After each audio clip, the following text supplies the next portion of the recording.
Aabitsa laul. Lugu siis selline.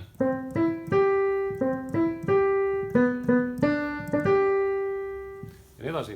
Ja see on nüüd selline umpa sugemetega laul ja kõige lihtsam variant on loomulikult mängida lihtsalt põhitooni vasakus käes ja paremas käes meloodia.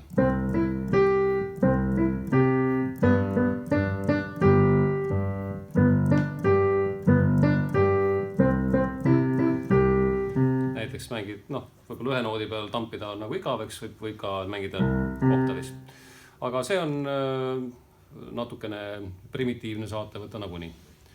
Siis teine samm, kui võtta siia nüüd juurde akordikvint.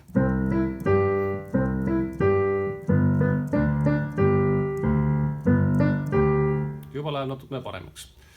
Ja nüüd edasi võib tegelikult seda faktuuri mängida nagu natukene kiiremini. Ja kasutan jällegi põhitooni kvinti ja see on siis see lasteaiakasvataja saateviis. Kas selline? C-tuur või? Nüüd kui ma lähen C-st G-sse, siis seda võin teha nii. Ja siis ma hüppan nagu siit. Või teine variant, et ma mängin seda C-tuuri juba natuke teistmoodi. Ja algan G-tuuri näiteks kas või D-noodiga. Või siis nii.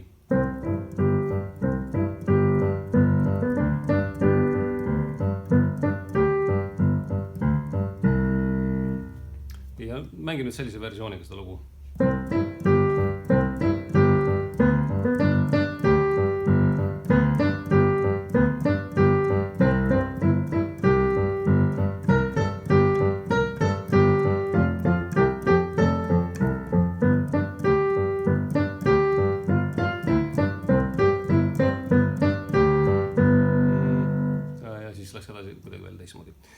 Nii, ja nüüd on ta suhteliselt juba normaalse kõlaga, liigub, vasak käsi mängib sellist head liikuvat saadet.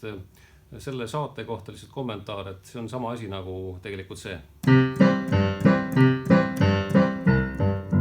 Bass ja sekunda. Ühe käega saaks ka mängida. Ja ma mängigi ühe versiooni nüüd sellisel viisil, et kui ma tahan siia rohkem akordi helisid juurde saada, siis ma võtan lihtsalt C-tuuri. Mängin nii.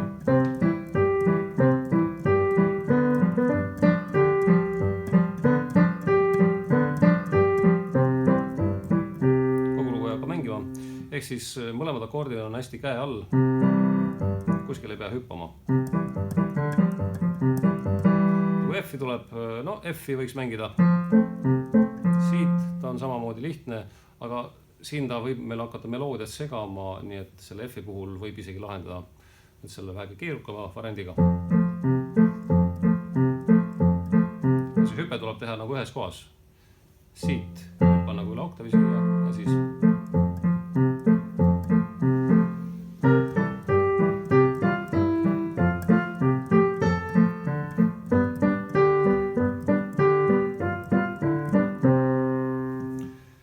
Ja veel nüüd lisaks, kui siiski selline saade tundub, et on keeruline, aga tahaks ikkagi saada natukene huvitavaks seda meloodiat või harmooniat tahaks nagu juurde saada, siis võib paremasse kätte panna meloodia alla akordihelisid.